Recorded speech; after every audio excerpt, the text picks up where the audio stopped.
Hello guys and welcome back. इस video में हम लोग देखने वाले हैं एक्सियोस का यूज करके हम एक गेट रिक्वेस्ट कैसे हिट कर सकते हैं और वो गेट रिक्वेस्ट हिट करके हमें रिस्पांस में क्या रिटर्न में मिलता है एक्सियोस की मदद से। तो चलिए देखते हैं। तो हमें गेट रिक्वेस्ट हिट करनी है, तो उस गेट रिक्वेस्ट को हिट करने के लिए आपके पास एक गेट यूआरएल या एक गेट की एपीआई होनी जरूरी है। तो ये यहाँ पर जो जेसन प्लेस होल्डर है उसमें आप देखेंगे तो यहाँ नीचे आपको कुछ पोस्ट दिखाएंगे जो कि दिखा रहा है कि 100 पोस्ट के अराउंड कुछ पोस्ट है। जब आप इस पर क्लिक करोगे तो ये आपको इस तरीके से एक ऊपर एपीआई देगा, Jason place holder dot IP code dot com slash post करके ये आपको एक एपीआई दे रहा है। इस एपीआई में आप देख सकते हो कि ये आपके पास डेटा अवेलेबल है। तो ये जो डेटा है हमें यूज करना है, तो ये हमारी क्या हो जाएगी, एपीआई हो जाएगी। ओके, नेक्स्ट हमें क्या करना होगा, नेक्स्ट हमें ये जो एक्सियोस है उसकी मदद से इस गेट रिक्वेस्ट को हिट करना होगा। तो एक्सियोस का ये मेथड गेट ये आपकी हेल्प करेगा गेट रिक्वेस्ट को हिट करने के लिए। तो चलिए देखते हैं कैसे हैंडल करना है इसको। और साथ ही साथ हम लोग जो पूरा का पूरा काम करने वाले हैं वो करने वाले हैं हमारे ब्लॉग वाले प्रोजेक्ट में। जो ब्लॉग वाले प्रोजेक्ट हमने सबसे पहले किया था राउटिंग समझने के लिए और हमारे टेम्पलेट को कन्वर्ट करने के लिए, और उसी प्रोजेक्ट में हम लोग लगाने वाले हैं। तो उस प्रोजेक्ट में हमने जो ऐप डॉट जेएस बनाई थी वो मे बी हमारी फंक्शनल बेस्ड थी, बट अब हमें क्या करना है, हमें जो ऐप डॉट जेएस है उसको क्लास बेस्ड कन्वर्ट कर देना है। अगर वो ऑलरेडी क्लास बेस्ड बना रखी है आपने तो कन्वर्ट करने की कोई नीड नहीं है। अगर आपने उसको क्लास बेस्ड नहीं बना रखा, फंक्शनल कंपोनेंट से बना रखा है, तो आप उसको कन्वर्ट कर सकते हो। तो देखिए कुछ इस तरीके से ये हमने पहले से बना रखी थी और ये हमारे दो जो है स्टेट पहले से मैनेज भी हो रहे थे। तो चलिए अब मुझे क्या करना होगा, मुझे यहाँ पर जब ये कंपोनेंट पूरी तरीके से लोड हो जाए तब मुझे उस डेटा को फैच कराना होगा एक्सियोस की मदद से। तो पहले मैं इंपोर्ट कर लेता हूँ, इंपोर्ट एक्सियोस फ्रॉम, और ये एक्सियोस को इंपोर्ट कर रहे हो आप इससे, एक्सियोस वाली लाइब्रेरी से। तो एक्सियोस को इंपोर्ट कर लिया। नेक्स्ट आपको क्या करना है, एक एचटीटीपी रिक्वेस्ट हिट करनी है। एचटीटीपी रिक्वेस्ट यानी गेट रिक्वेस्ट हिट करनी है। बट जैसे कि हम लोग पहले डिस्कस कर चुके हैं कंपोनेंट लाइफ साइकिल मेथड्स के अंदर कि जब भी साइड इफेक्ट करना हो, साइड इफेक्ट का मतलब क्या, एचटीटीपी रिक्वेस्ट, एजेक्स रिक्वेस्ट या कोई भी ऐसे काम करने हो जिसमें थोड़ा सा टाइम लग सकता है, वो सारे काम हमें किस में करने होते हैं, हमारे कंपोनेंट डिड माउंट वाले मेथड के अंदर या कंपोनेंट डिड माउंट वाले लाइफ साइकिल हुक के अंदर।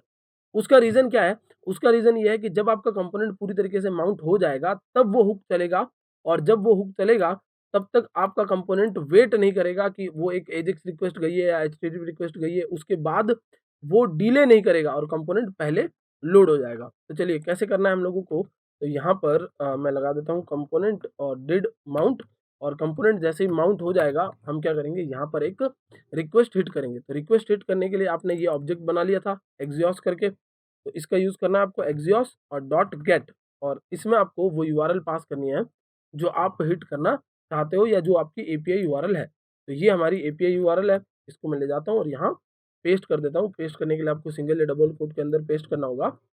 देन मोस्ट इंपॉर्टेंट चीज जो आपको समझनी है वो ये है कि एक्सियोस जब एपीआई हिट करेगा तब वो कुछ टाइम लेगा उस एपीआई से डेटा लाने के अंदर, और जावास्क्रिप्ट किसी भी कोड के लिए वेट नहीं करता। जावास्क्रिप्ट नेक्स्ट कोड को एग्जीक्यूट करता जाता है। ये नहीं कि ये कोड जब तक मेरा एग्जीक्यूट नहीं हो जाता तब तक रुका रहे, ऐसा नहीं है।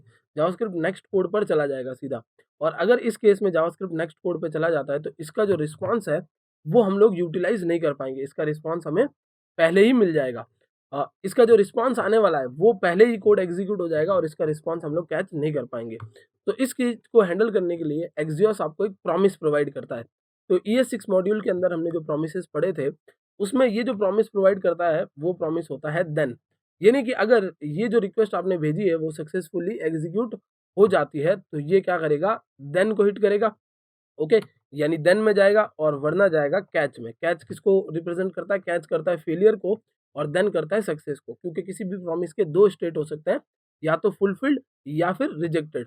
तो ये जो रिजेक्टेड स्टेट है उसको हम लोग बाद में मैनेज करेंगे, और देन में आपको एक कॉल बैक पास करना होता है। जो कॉल बैक एग्जीक्यूट होता है जैसे ही देन एग्जीक्यूट होता है, और यहाँ पर आपका क्या आएगा, एक रिस्पॉन्स आएगा। अदरवाइज कैच में आपका क्या आएगा, एक एरर आएगा। तो चलिए कैच में एक एरर या फिर हमारे पास एक रिस्पॉन्स, दोनों में से कोई चीज़ें आ सकती है। तो मैं दोनों के दोनों चीज़ों को यहाँ पर, यानी दोनों के दोनों वेरिएबल्स को यहाँ पर कंसोल लॉग करवा के दिखा देता हूँ आपको।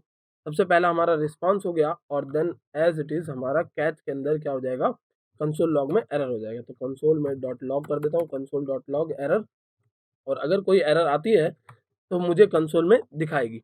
चलिए गाइस, हम वेबसाइट पर आ गए और वेबसाइट में मैं कंसोल ओपन कर लेता हूँ और एक बार इसको रिफ्रेश कर देता हूँ। तो जैसे हम रिफ्रेश करेंगे, हमारा कंपोनेंट डिड माउंट जो है वो हुक कॉल होगा और कंपोनेंट डिड माउंट क्या करने वाला है, कंपोनेंट डिड माउंट यहाँ पर आपको एक डेटा फेच करके देने वाला है। तो हमने यहाँ लगा रखा था कि कंसोल में क्या करना है, रिस्पॉन्स फेच करना है और रिस्पॉन्स में अगर आप देखेंगे तो डेटा के अंदर वो सारा एरे मिल रहा है जो मुझे चाहिए था, यानी जो मेरा डेटा यहाँ पर था वो मुझे कौन सी की में मिल रहा है, डेटा नाम की में मिल रहा है। और ये फिक्स है, एक्सियोस हमेशा आपको डेटा क्या करता है, डेटा नाम की इस की में लाकर देता है।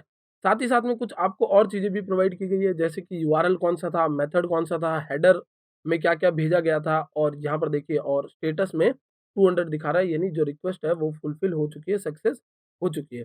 अब मैं यहाँ पर कुछ चेंजेस करता हूँ और ट्राई करता हूँ कि यहाँ एक हम लोग एरर क्रिएट कर सकें। तो चलिए, मैंने एक बार के लिए ये एक हटा दिया और देखते हैं कि अगर ये कोई एक एरर क्रिएट करता है। फिर से रिफ्रेश करता हूँ और ये यहाँ पर आपको एक एरर क्रिएट करके दे रहा है। ये देखिए, ये नेटवर्क एरर है जो कि आपके पास कैच ने यहाँ पर कंसोल में लॉग किया है और नेटवर्क एरर में ये बता रहा है कि इस यूआरएल पर हिट नहीं हो पाया है। तो आपको क्या करना है, जब भी आपको ऐसा लगता है कि मेबी कुछ एरर आने के चांसेस हैं इस यूआरएल के अंदर, तो आपको वो सारी चीज़ें कैच में हैंडल करनी है और जब डेटा आपको पता है कि 100% डेटा आने वाला है, तब आपको उसको देन में हैंडल करना है। तो अब देखते हैं एक बार, इसको हटा देता हूँ और फिर से मैं होम पेज पर चला जाता हूँ और ये मेरा होम पेज हो गया। एक बार मैं रिफ्रेश कर लेता हूँ इसको और अब देखिए ये डेटा आ रहा है आपके पास और ये जो डेटा है वो रिप्रेजेंट कर रहा है किसको? जो डेटा आप यूआरएल से लाए हो। तो अगर आपको रिस्पॉन्स में से डेटा उठाना हो तो रिस्पॉन्स डॉट डेटा ये काम आप कर सकते हो ताकि रिस्पॉन्स का डेटा आपको सिर्फ मिल जाए। तो देखिए ये डेटा का एरे है। फिर से एक बार रिफ्रेश कर लेते हैं चलिए और इस बार सिर्फ और सिर्फ डेटा का आपको एरे मिलेगा। तो ये डेटा का एक एरे मिल रहा है जिसके अंदर बहुत सारा और डेटा मिला हुआ है। यूआरएल यूज़र आईडी मिली हुई है, फिर आईडी है, टाइटल है और इस तरीके से इस डेटा के अंदर आपको बॉडी यानी कि पूरा पूरा एक पोस्ट मिल रहा है, एक आपको पूरा पूरा ब्लॉग मिल रहा है जिसको नेक्स्ट एक वीडियो में हम लोग फेच करके देखने वाले हैं।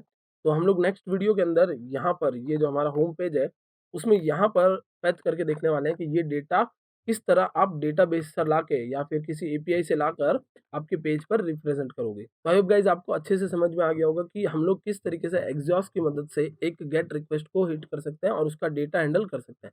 That's it for this video. Thank you so much.